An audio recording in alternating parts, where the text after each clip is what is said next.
এখান থেকে জল শুরু হচ্ছে। অভিজিৎ, তুমি আমাকে বলেছিলে যে আমাকে শিবতলার রাস্তার কন্ডিশন দেখাতে। এটা একদম শিবতলার শুরু। এই এখান থেকে আমাদের এটা মসজিদ মোড়, ভালো করে তুমি খেয়াল করো। আমি এইখান থেকে তোমাকে পরপর এবার দেখাবো, ঠিক আছে? তুমি পুরো ভিডিওটা দেখবে এখান থেকে। তোমার জন্যই করছে এটা, আর কারোর জন্য না। সরকারের কোনো টেনশন নেই, তোমার জন্য আমি বানাচ্ছি। এই যে আমরা যাওয়া শুরু করলাম, ডান দিকে ভরতদার দোকান, এখানে প্রায় দোকানের সিঁড়ি ডুবে গেছে। এই যুবক সংঘ ক্লাব, আর এখানে হচ্ছে এই পরেশ কাকুর দোকানটা।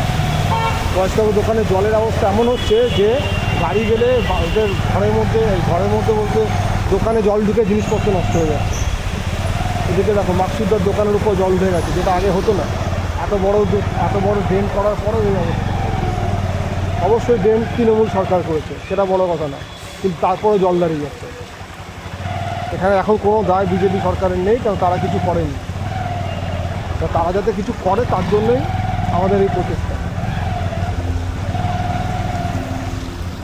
আমি বাইক চালিয়ে যাচ্ছি, কেন এতটা জল মারিয়ে যাওয়া সম্ভব না।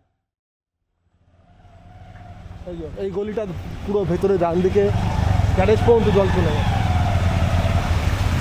সামনে অন্ধকার হয়ে এসছে। তুই সকালবেলা দেখতে চেয়েছিলে, এটা বিকালবেলা। হ্যাঁ, সকালের জল নেমে গেছে, এটা বিকালের বৃষ্টিতে জল দাঁড়িয়ে যাচ্ছে। এই জলটা আগে দাঁড়াতো না, এটা শুরু হয়েছে। এই এবার ঢুকছে আমার বাদিকে, আমার বাড়ি সামনের দিকে দেখে নাও, সামনের দিক পর্যন্ত জল আছে। স্কুলের বাচ্চারা এই জল পেরিয়ে স্কুলে ঢোকে।